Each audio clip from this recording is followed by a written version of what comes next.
Hey everybody, welcome to the Angry Man Yells at Magic Players podcast. No, really. So, quick channel update before we get into the first video proper. This channel has largely been based off of Modern in the Magic format. We've done probably 800 some odd videos, a couple hundred live streams. And quite frankly, my interest in the format has waned. That's not to say that we aren't going to be continuing to do the Modern format. Mostly the red-based variety over on the MTG Nexus Red channel. Plug for the Burn channel along with Prowess and Zoo. We'll be doing more on that channel. But as far as this channel, we're going to be shifting from Modern, which is a paper and MTGO format. It's Magic the Gathering Online, basically Excel spreadsheets for Magic, to the more modern client arena as you see on your screen. Brawl is a commander adjacent format, has a lot of the same rules. 100 card singleton except for basic lands. You have a certain ban list, but Arena number 1 doesn't have access to all cards in Magic yet. Number 2, one of the key differences is, unlike Commander where only specific planeswalkers are allowed as commanders, in Commander in Brawl, with the exception of the ban cards, which we'll probably cover in a later video, you are allowed to use any legendary creature or planeswalker as your commander, with that commander's color identity basically being the color of the mana pips on it, and any activated abilities that might be on it is your limiting factor of your deck. So, for instance, if you have a mono red creature, say any type of goblin or anything like Krenko, you're limited to only red cards and colorless cards being in your deck. If you're playing a 5-color commander, such as a Sika or any of the other various things that have 5 colors, you can play all 5 colors and colorless cards, etc., etc. So that's kind of a quick rundown of what Brawl is, as to why we're flipping to it. And also, Brawl is a one-on-one thing, whereas Commander quite often can be a multiplayer affair, either on MTGO or in paper. Obviously, I'm a huge fan of Commander, not something I've really gotten into in my more serious Modern stuff. So we're going to be aiming for a little bit more upbeat, a little bit more, still informational, but more upbeat and kind of just dry dad humor, so for lack of a better term. That said, let's look in the deck we're going to look into today. Now, today's deck is brought to you by... who the heck am I kidding? I believe this was originally published by MTGA Zone a couple years ago. Really have not updated the list, but as you'll see, there's not really a whole lot that you can update in the list other than your land base. So this is one of the simplest Brawl decks you can play. This is basically 3 cards, 97 lands. So to explain the deck very simply, your commander is the First Sliver.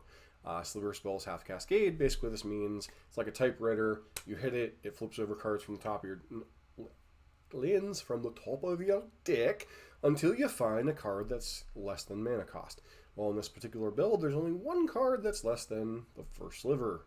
That is Tibalt's Trickery, which has a whole bunch of nonsense on it, but basically says counter target spell.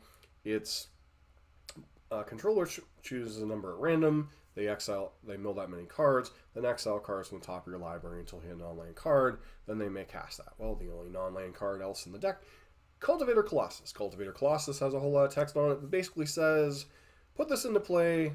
If you have a land, play a land. If you play a land, draw a land. Yada, yada, yada, and so on and so forth until you either draw your entire deck, hit decline, or run out of lands to put into play. Now, why the heck would you want to do this? Basically, there's a couple different things you could do. If you were a normal commander, you could use something like Field of the Dead, which I guess, is that legal in... No, I think that's legal in Commander. It's not, however, legal in Brawl. Instead, we have to go with the less interesting, but still very effective Maze's End. Now, Maze's End is a card that says, comes into play tapped, 3 and tap, search your library for a land, for a gate card, put it on the battlefield, and control 10 or more gates. So basically, if you're drawing and playing almost your entire deck, you're putting a bunch of gates into play, you're putting a very huge creature into play, so you have 2 alternative ways to win the game. Now, obviously, this deck is playing no acceleration, it's playing no interaction. Everything you're doing is dependent on surviving until turn 5, resolving this combo and putting a bunch of lands into play. That's kind of what your entire deck is built to do. Your lands have some utility things, but most of it is either gates. They're things that tap for multiple colors of mana to be able to cast the First Sliver reliably on turn number 5, or they are things that gain you a little bit of life, such as things like the different storefronts, which whenever they come into play, they sacrifice search for a basic land. You have other things such as Thornwood Falls, which come in and gain a life. So a lot of these decks are kind of interchangeable, with the exception of you have to play a certain amount of gates. Obviously, you can play a bunch of different rare lands. There are some things in this deck like Command Tower. Some of that comes into play untapped if you have 2 or more land kind of things. I think Desert Breach is a good example. Yeah. So you don't necessarily have to have this as your rare land. You could have any number. You could have some of the shock lands in here. You could have any number of things that could tap for multiple mana. Basically, this is just done to avoid taking extra damage. The gates, these are, I think, the arena only gates, but they don't really matter. In paper, obviously, you would have access to other gates from the different sets, whether it's the Ravnica sets or I think some of the Baldur's Gate sets also. But basically, you put a bunch of lands into play, you gain some life off of your comes into play life gains, you make a chump blocker with Colony Garden, you gain some life with things like Radiated Fountain, and then pretty much from there, you just kind of hope to survive one more turn, untap and win the game, either with bashing your opponent's face with a very large Cultivator Colossus, Power and Toughness equal number of land control. Highly unlikely in an interactive format with like Brawl, where your opponent's playing like probably 10 or 15 removal spells in their deck. Or you might die to some combo or something. So, this deck does lose to a lot of things, but we'll get into that as we play the games. Alright, so we're starting out with a interesting matchup. We're playing against our Uncle Ugin. Ugin the Spirit, or Eye of the Storm is the new card from Dragonstorm Tarkir. Basically, your opening hands, Maze's End is kind of a blank in terms of what you're trying to execute, but still nice to have it. The rest, you need to make sure you have access to all the colors. You have access to all the colors of the wind. Make sure that your Uncharted Haven is on one of the colors you're missing. And you go ahead and hit play. Start. And so basically all you're trying to do is make sure you have all 5 colors of mana in your opening hand. Gain a little bit of life.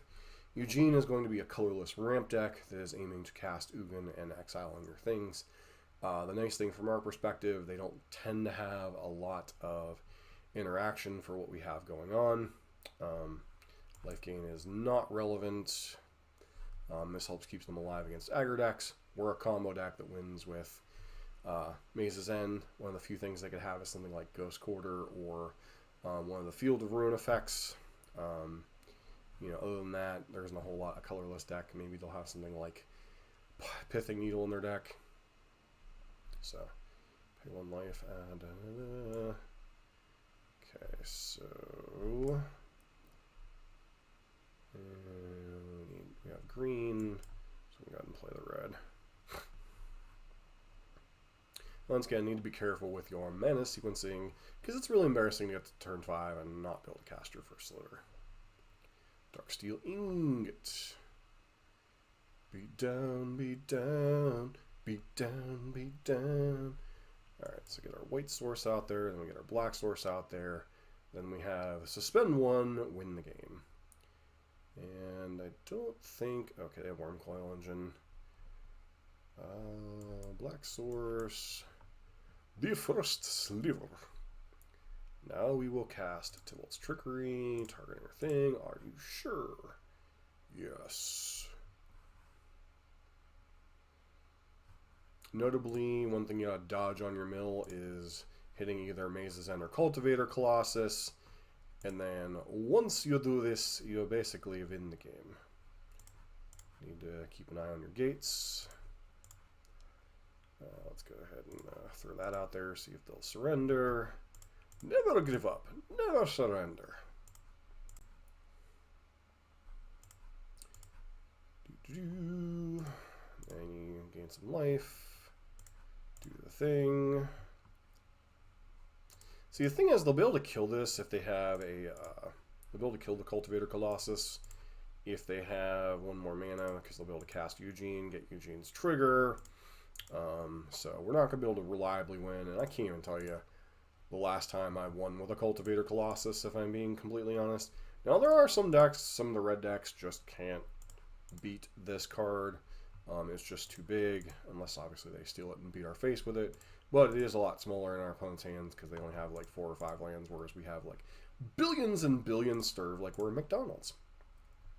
But we're going to be drawing through most of our deck. This deck does involve a lot of clicking, so it's not very interesting, especially if your opponent doesn't understand what's going on and they just go, "No, you must suffer through the misery. You play deck, you make clicks." It's really fun on a cell phone. You're like going, "Rrr." So wish I had some way to go like play the Jeopardy music. Do do do do do do do do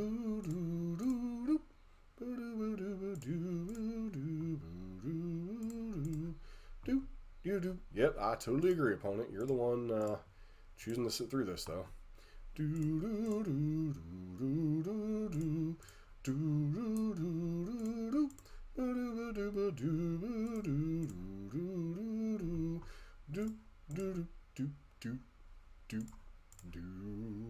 Choose this sliver in case we have to recast the commander.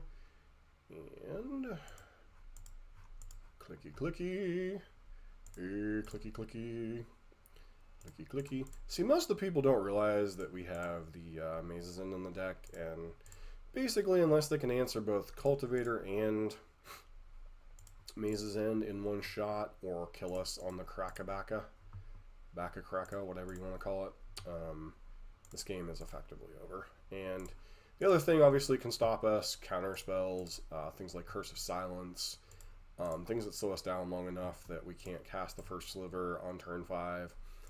So there are, obviously ways to attack this deck. It's not a very common thing in Brawl. In fact, it's a very cheesy way to win the game, and a lot of people don't like cheesy, but it is, depending on the lands you have in your mana base, it's a very common and uncommon intensive deck, not very costly in terms of rares. You don't necessarily need, all of the various, wild cards to build this deck. And I know this deck has like some amount of, I think we'll go ahead and draw one more and decline. Should be more than enough to win the game. Maestro. Okay, so we have 3 gates left in the deck. Do that.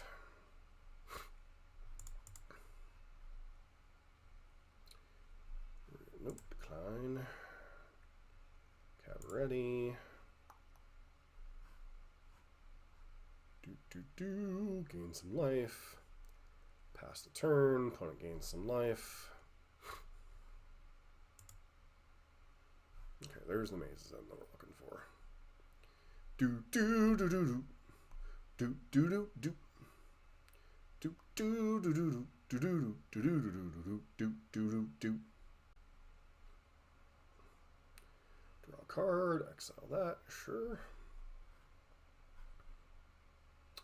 Draw the card. Turn artifact. Interesting one. Do do do do do do do do do do do do. Kaboom! Alright, I almost feel bad because we're up against another Ugin deck, but we'll go ahead and keep. Let's see, are we? Say, so we have black, green, red. Yeah, we have all of our colors. All the colors of the wind. Rupture Spire also helps us get there, so play this. Be careful with things like Rupture Spire, and I think it's the Gate Plaza. You need to make sure that you have your 1 mana to pay for this on tap, or pay for this, or otherwise it's sacrificed. So trigger me this, Batman. Obviously, Command Zone makes it a lot easier. Once again, you don't necessarily have to play these Rock Veils or, you know, the equivalent thereof.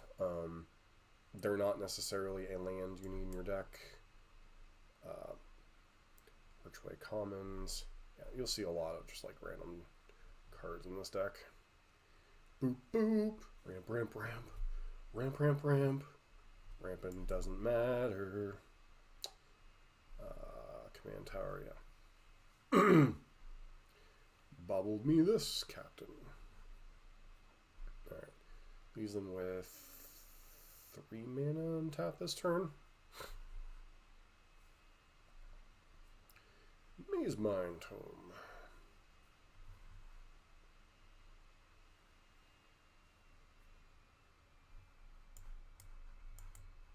The First Sliver. Now, I will say with this deck,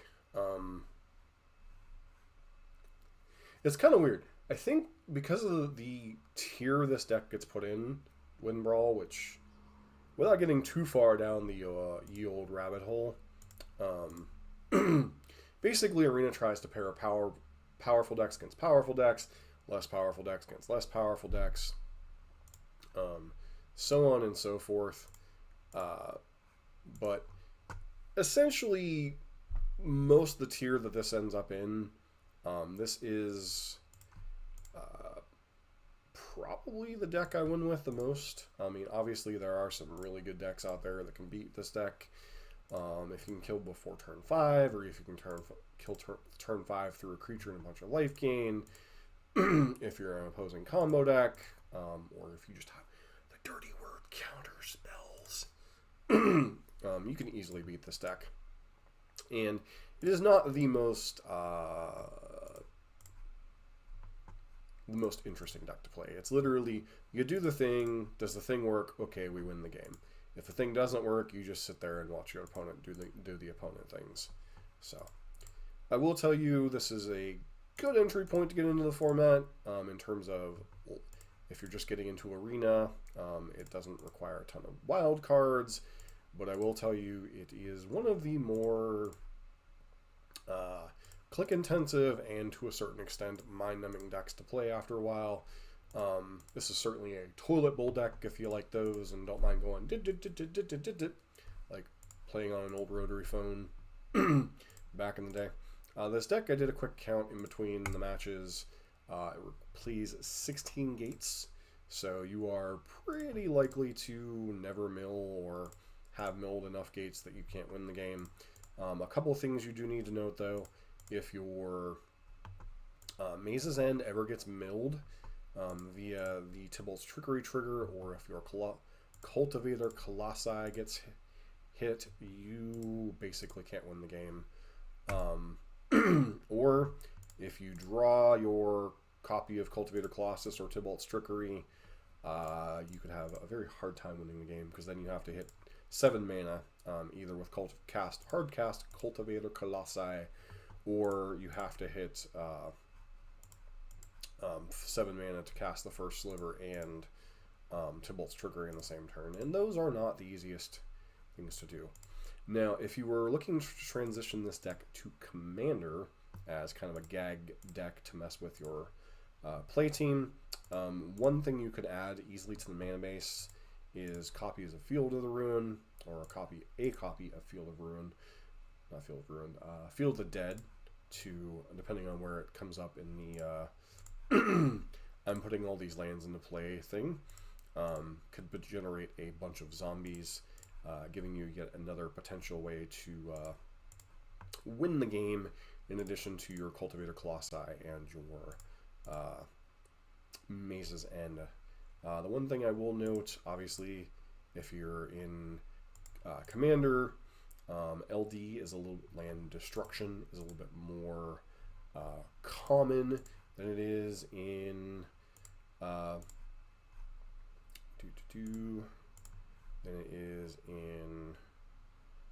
so I was talking about this pay 1 mana nonsense. Notably, we can play that next turn if we feel we're light on gates.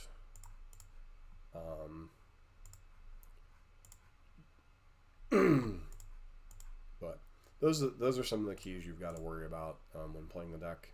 I think we can go ahead. We'll put this Dimir Guildgate in, and then put this Lesnia Guildgate in, and decline. Put all the triggers on the stack, and then say, "Can you kill me?" Okay, no, you die. 1, 2, 3, 4 gates still in there. That's a little unfortunate. So we'll need to obviously play a gate before we activate our thing, just to be sure. But can you beat a 78-78? Yeah, they're just going to play Ugin and kill it, which is fine. And then from there, we activate our Maze's End and kill them. Making sure to play our Gateway Plaza first.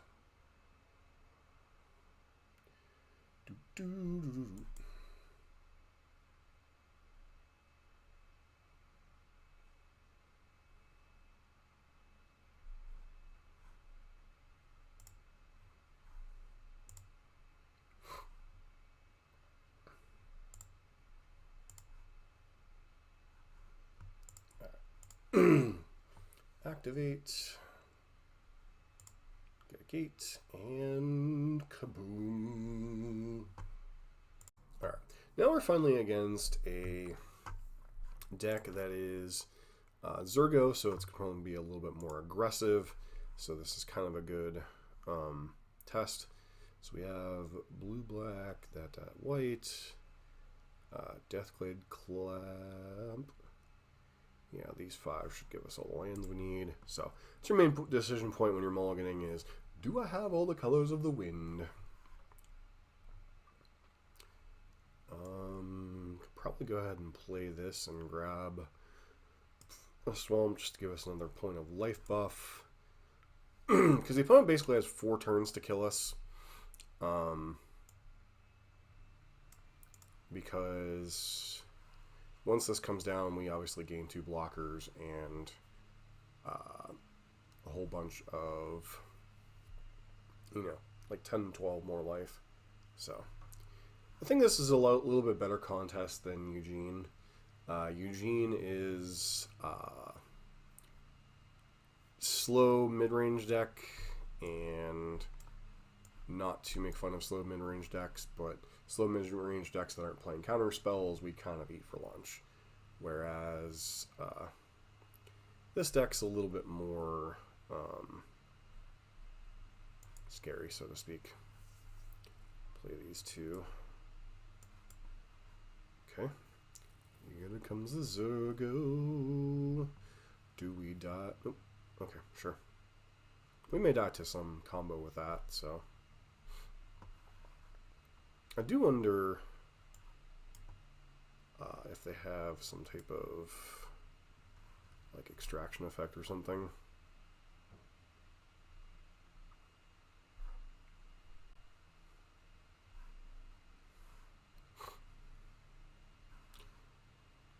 Okay. Sure.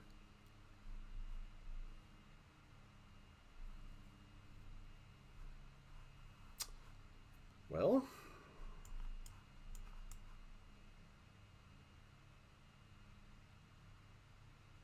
color am I missing that I couldn't cast?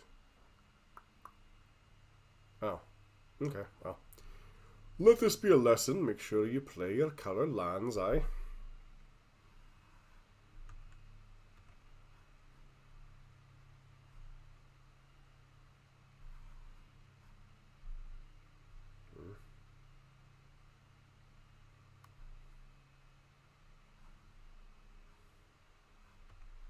I was going to say, I'm pretty sure our opponent can kill us because they can just combo off. I think we would have been in okay shape, but learn to sequence your lands correctly. Alright, this will probably be our last one of the video. We're up against a counterspell deck, so chances are not good for the home team, but maybe we can catch them tapping out and they're not paying attention, eh? Maybe they don't know.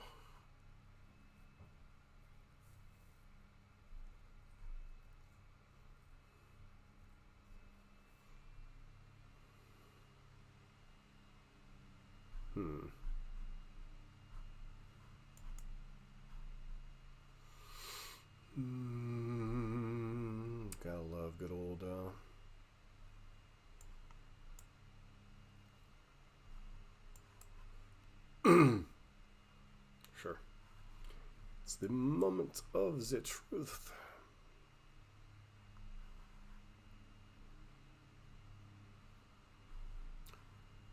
Okie. But like I was saying during the Ugin things, we tend to feast on the any type of mid-range nonsense. Aggressive decks, a lot of it depends on who's in the play versus the draw. This one obviously we're gonna jam and then die, so is what it is. Like, there's no way an opponent searching that many things doesn't see a counterspell in this, right?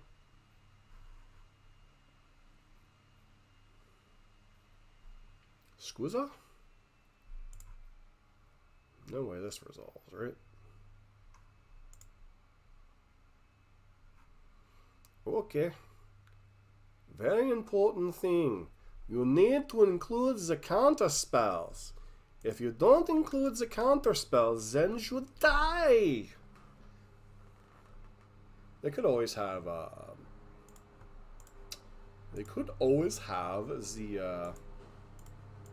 card known as Harbinger of the Seas. I do believe that was printed in MH3. Got to love the lawnmowers. They get loud at the weirdest of times, yeah? So even against counterspell decks, or decks that could be supporting counterspells, your opponent might not have a counterspell, and you just might win the game anyway. Now obviously you gotta keep going until you find the Maze's End. So it is possible here that we have to go to the bottom of our deck to find the Maze's End. Do you smell what the clicks are cooking? Clickety, click, click, clickety. That's what we must do. Clickety, click, click, clickety. I promise in future games we'll play more interesting decks. But yeah, this deck is pretty good against the aggressive or against the mid-range decks. Counterspell decks are a crapshoot. If they have the counterspell, you are just dead. If they don't, then you just sit here and do this again and again and again and again. Woo! Opponent go kablooey! I guess they finally saw the Maze's End and went, that, or they're just dying of boredom and wanted to move on to another game. So. Alright, now as far as quick wrap on this deck, as far as wild cards, you'll need 1 mythic for this, 1 mythic for Cultivator, 1 rare for Tibalt's Trickery, and then you absolutely need the copy of Maze's End, which I believe is ultimate, or yeah, also a mythic.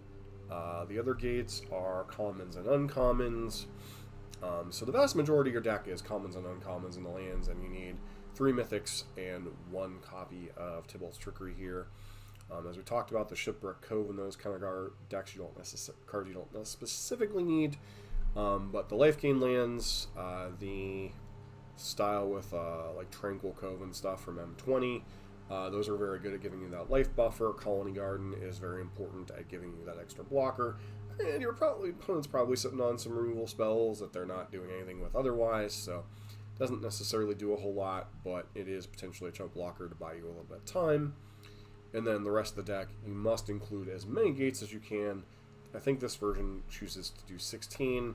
I'm not actually sure how many more there are on Arena overall.